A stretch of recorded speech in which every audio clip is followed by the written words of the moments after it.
Urine examination. Some important topics of urine examination which is covered from P. Godkar book. Oldest of laboratory procedure to diagnose urine. Urine diagnosis किसी भी diagnosis में सबसे oldest method को start किया गया था। Urine अगर Frooti smell दे रहा है तो अप्रोक्सीमेशन है कि उसमें कीटोन बॉडीज पाए जाएंगे। अगर वो येलो कलर का चाटा दिख रहा है, उसके अंदर हमें यूरिन के अंदर बाइल पिगमेंट दिख रहे हैं, तो मतलब कि अगर हम उसका बिलिरुबिन चेक करते हैं तो जॉन्डिस शो हो सकता है। Presence of glucose in urine में indicate diabetes mellitus deficiency of insulin. अगर यूरिन के अंदर ग्लूकोज शो हो रहा है तो इसका मतलब है कि डायबिटीज़ मेलिटस होगा। डायबिटीज़ मेलिटस मतलब होता है कि पैंक्रियास सेल से जो इंसुलिन प्रोड्यूस होता है वो नहीं हो पा रहा है, जिसकी वजह से किडनी एक्स्ट्रा ग्लूकोज को यूरिन के थ्रू बाहर एक्सक्रीट कर रही है। Regulation of internal environment. Internal environment of body is regulated by lungs and kidney.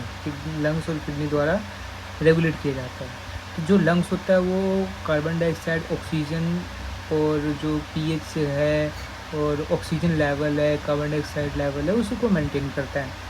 जो किडनी होता है वो हेमोस्टेसिस और केमिकल कॉन्स्टिट्यूएंट को मेंटेन करता है, लाइक वाटर को मेंटेन करता है, पीएच को मेंटेन करता है, इलेक्ट्रोलाइट को मेंटेन करता है, ओस्मोलैरिटी को मेंटेन करके रखता है। ठीक है, किडनी टॉक्सिसिटी लेवल को मेंटेन करके रखता है।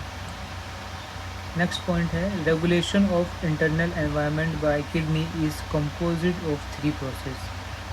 किडनी द्वारा जो कि बॉडी के इंटरनल एनवायरनमेंट को रेगुलेट किया जाता है, उसमें 3 प्रोसेस इन्वॉल्व हैं।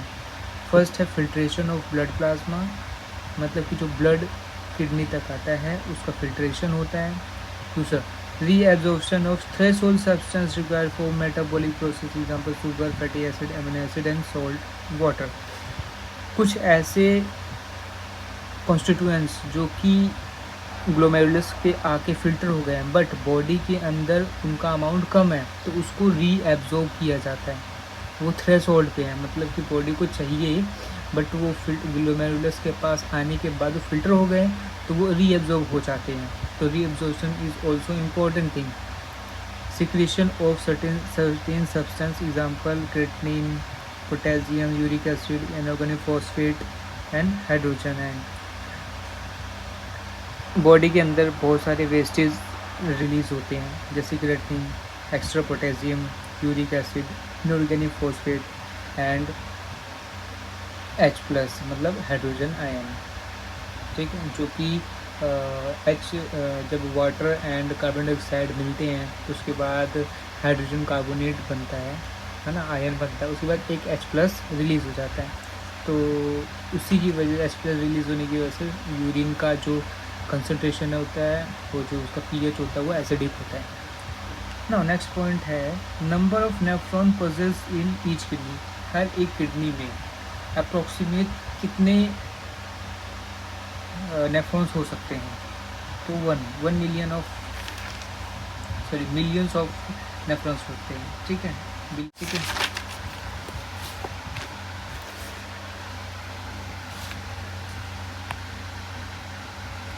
Volume of blood flow through kidney पर मिनट। 1 मिनट में जो किडनी होती है, जो नेफ्रॉन है, इससे जो ब्लड आता है, ठीक है, कितना फ्लो होता है?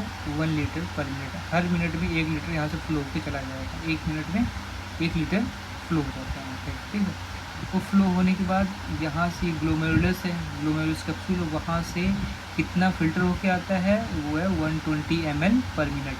मतलब 1 लीटर गया पर मिनट की बात कर रहा हूँ मैं, जिसमें 1 लीटर गया और 120 ml फिल्टर हो गया। उसमें से भी जो 60 to 80% है वो वापस रीएब्जॉर्ब कर लिया जाता है किडनी द्वारा, और जो लेफ्ट 20% है वो एक्सक्रीट होती हैं। ठीक है, तो जो 120 ml आया, ठीक है, पर मिनट, तो उसमें क्या क्या रीअब्जॉर्ब हो जाता है, glucose, amino acid, protein and most of the water ions reabsorb कर ले जाते हैं प्रॉक्सिमल कॉन्वोल्यूटेड ट्यूब्यूल। ठीक है, तो ये ग्लोमेरुलस कैप्सूल है, जो ये स्ट्रक्चर है उसको बोलते हैं प्रॉक्सिमल कॉन्वोल्यूटेड ट्यूब्यूल। ठीक है, और ये बोलते हैं डिसेंडिंग लूप ऑफ हेनले, ये असेंडिंग लूप ऑफ हेनले, ये DCT digital convoluted tubule and ये कनेक्टिंग डक्ट होता है। ठीक है, in DCT water and ions are reabsorb. अब यहाँ पे क्या होता है, ये काउंटर करंट बनता है loop descending loop of Henley and ascending loop of Henley में काउंटर करंट बनता है, मतलब कि जितना आयंस यहाँ से रिलीज होता है उतना यहाँ पे वाटर एब्जॉर्ब होता है। ठीक है, मतलब कि यहाँ पे आयंस और वाटर का इक्विलिब्रियम यहाँ पे सेट किया जाता है। तो सपोज ये किडनी है ये, ठीक है, ये किडनी का जो कॉर्टेक्स पार्ट है, वो ये वाला पार्ट जो है, इतना पार्ट वो कॉर्टेक्स में रहता है, ये पार्ट जो है वो मेडुला में रहता है, मतलब कि लूप ऑफ हेनले जो कि ये मेडुला में रहता है, और पीसीटी, ग्लोमेरुलस और डीसीटी ये कहाँ पे रहता है, कॉर्टेक्स वाले पार्ट में रहता है। In DCT water and ions are reabsorb, water और आयंस को रीअब्जॉर्ब कर लिया जाता है। रीअब्जॉर्ब का मतलब होता है किडनीज के पास वापस ले लेना, इस डक्ट से वापस ले लेना रीअब्जॉर्ब कराता है। ठीक है, और H+ जो कि आ जाता है किडनी के अंदर एक्सक्रीट होने के लिए, उसको बोलते हैं सिक्रीट हो गया है ये।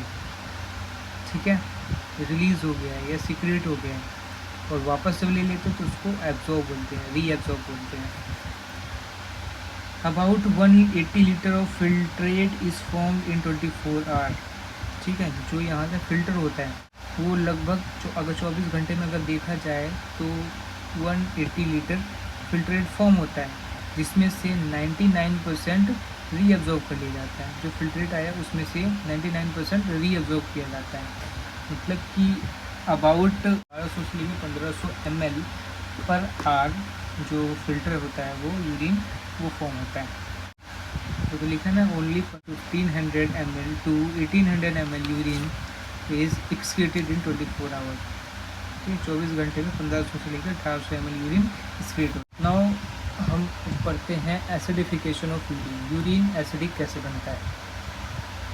तो ये वाला जो पार्ट है ये है ब्लड का पार्ट, ये है डिजिटल कन्वर्टेड ट्यूब्यूल का पार्ट, और ये है ट्यूब्यूल के अंदर फिल्ट्रेशन।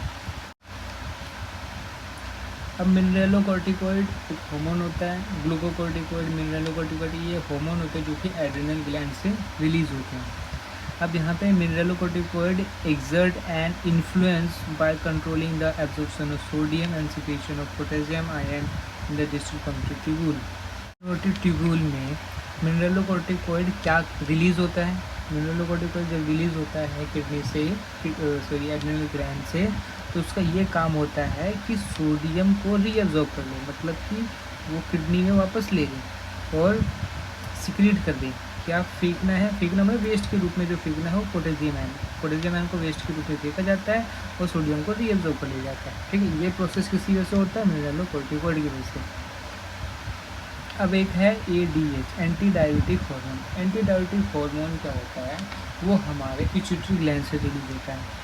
अब पिट्यूटरी ग्लैंड से जो एंटी डायबिटिक हार्मोन है वो क्या करता है कि डाईयूरेसिस नहीं होने देता। डाईयूरेसिस का मतलब कि ज़्यादा यूरिन बाहर नहीं निकलने देता, पानी को एब्जॉर्ब कर लेता है अपने अंदर। ये किडनी है, ठीक है, यहाँ पे सपोज कहीं आपका ब्रेन है, ठीक है, उसमें से पिट्यूटरी ग्लैंड ने क्या है कि रिलीज़ किया ADH, एंटी डायबिटिक हार्मोन। ये क्या करेगा कि वाटर को ज़्यादा से ज़्यादा अपने अंदर बॉडी के अंदर एब्जॉर्ब करवा लेगा और कंसनट्रेटेड यूरिन को रिलीज़ करने में हेल्प करेगा। ADH क्या करेगा? कंसनट्रेटेड यूरिन को रिलीज़ करने में हेल्प करेगा। ठीक है, anti diabetic hormone acts on DCT to reabsorb water. This process controlled by osmoreceptor located on the anterior hypothalamus region of brain. Brain के एंटीरियर हाइपोथैलेमस के एंटीरियर वाले पार्ट पे वहाँ पे प्रेजेंट होता है ओस्मोरिसेप्टर। ठीक है, वो क्या करता है, जैसे चेक करता है कि ओस्मोलरिटी एकदम चेंज हो रही है तो उसके अकॉर्डिंग ADH हार्मोन रिलीज होता है। फॉर एग्ज़ाम्पल, अगर आपके बॉडी में H2O का अमाउंट इंक्रीज़ है, इसका मतलब कि आपका जो वाटर की आपके जो बॉडी के अंदर जो ऑस्मोलैरिटी है, ब्लड की जो ऑस्मोलैरिटी है वो डिक्रीज़ हो जाएगी, ठीक है। ऑस्मोलैरिटी डिक्रीज़ होती है तो ये एक्शन और ये ऑस्मोलैरिटी डिक्रीज़ का जो इम्पल्स है वो ADH स्टिमुलेट करेगा। ADH स्टिमुलेट होगा तो वो कम अमाउंट ऑफ ADH रिलीज़ होगा, जिसकी वजह से H2O ज़्यादा से ज़्यादा यूरिन के अंदर रिलीज़ होंगे। मतलब अगर ADH आपके बॉडी में कम रिलीज़ हो रहा है तो उसका मतलब कि पानी मतलब कि वाटर यूरिन के थ्रू ज़्यादा रिलीज़ होगा। अगर इन केस आप कम पानी पी रहे हो, H2O कम है आपकी बॉडी में, तो ऑस्मोलैरिटी इंक्रीज़ हो जाएगी, गाढ़ापन इंक्रीज़ हो जाएगा, और जिसकी वजह से ADH का अमाउंट भी इंक्रीज़ हो जाएगा। मतलब एंटीडायरेटिक हार्मोन इंक्रीज़ कर देगा और वाटर को अपने अंदर मतलब कि बॉडी के अंदर रिलीज़ करवाएगा और पानी वाटर को ज़्यादा रिलीज़ नहीं होने देगा। ये वाला पॉइंट यहाँ पर लिखा है, when water intake is low, water intake is low due to increase in osmolarity. Water intake low है तो ऑस्मोलैरिटी ब्लड की इंक्रीज़ हो जाएगी, of blood release of ADH increase, ADH का रिलीज़ होना इंक्रीज़ हो जाएगा और रीअब्जॉर्प्शन ऑफ वाटर इंक्रीज़ हो जाएगा और जो हमारी यूरिन में वाटर का अमाउंट कम हो जाएगा। PTH के बारे में, PTH secreted by parathyroid gland regulates reabsorption of calcium and secretion of inorganic phosphorus. PTH क्या करता है, हमारे बॉडी में कैल्शियम को रीअब्जॉर्ब करवाएगा और इनऑर्गेनिक फॉस्फोरस को रिलीज़ करेगा। इसके बाद जो इम्पोर्टेंट पॉइंट है ये वाला, 120 ml of filtrate formed eight glomerulus. Glomerulus जो होता है उस पर 120 ml ऑफ फिल्ट्रेट फॉर्म होता है पर मिनट, ठीक है, जिसमें से only 1 ml of urine is finally excreted. तो जो 120 ml इसमें जो 120 ml रिलीज होकर देखो 1 लीटर पर मिनट ब्लड फ्लो होता है, ठीक है, जिसमें से 1 ml per minute 120 ml per minute filter होता है। इसके अंदर से सारा रीअब्जॉर्ब होने के बाद केवल 1 ml जो बचेगा वो बाहर जाएगा, ठीक है। तो ये यहाँ पे पॉइंट बताया गया है कि 120 ml of filtrate formed at glomeruli, only an average of 1 ml per minute is finally excreted as urine. अब यहाँ पे पॉइंट ये बताइए कि क्वांटिटी वेरी कर सकता है। अगर ज़्यादा पानी पी रहा आदमी तो 1.5 ml पर मिनट रिलीज़ होगा और डिहाइड्रेशन की कंडीशन में 0.3 ml रिलीज़ होगा। अब पॉलीयूरिया, ओलिगोयूरिया एंड एनीयूरिया की कंडीशन बताई गई है, जिसमें पॉलीयूरिया बताया गया है कि जब 2000 ml 24 आवर में जब 2000 ml से ज़्यादा यूरिन पास हो रहा है, रिलीज़ हो रहा है, तो इसका मतलब कि पॉलीयूरिया है। अब पॉलीयूरिया का एक कंडीशन यहाँ पे लिखा गया, polyuria can also be observed as physiological response, मतलब कि आपकी बॉडी के अंदर कुछ ऐसी प्रोसेस हो रही है जिसकी वजह से भी हो रहा है पॉलीयूरिया। ऐसा नहीं है कि केवल कि आपकी किडनी ख़राब है जिसकी वजह से आपको 2000 ml पर 24 एक दिन में 2000 ml आप यूरिन पास कर रहे हैं, तो इसका ये मतलब नहीं है कि पॉलीयूरिया की किडनी ख़राब है। हो सकता है कि observed as physiological response as increasing fluid intake, या तो आदमी फ्लूइड इंटेक ज़्यादा ले रहा होगा, injection of certain diuretic drinks, कोई ऐसा ड्रिंक ले रहा होगा जिसकी वजह से डायूरेसिस ज़्यादा होती है जो ADH को स्टॉप कर देगा आपको वर्क करना, सच जैसे कॉफ़ी, टी, अल्कोहल, कॉफ़ी, चाय, अल्कोहल क्या करते हैं, ADH को काम करने में ज़्यादा हेल्प नहीं करते और वाटर ज़्यादा रिलीज़ होता है। And injection of diuretic drugs, कोई ऐसा डायूरेटिक ड्रग्स ले रहे होगे जो ADH को स्टॉप कर दे रहा होगा, and also due to nervousness and anxiety की वजह से भी हो सकता है, ठीक है।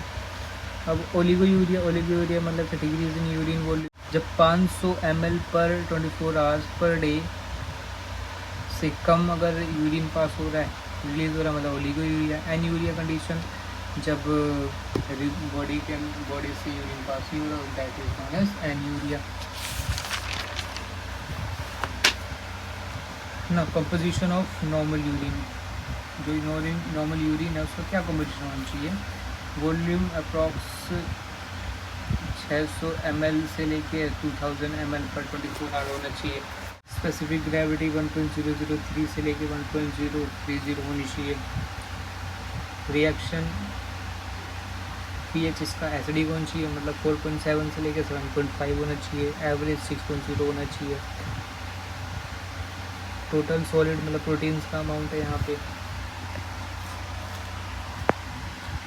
जो सॉलिड पार्टिकल्स हैं, चाहे प्रोटीन हो और चाहे ग्लोबुलिन हो, एल्बुमिन हो, ठीक है, सारा मिला के टोटल सॉलिड है।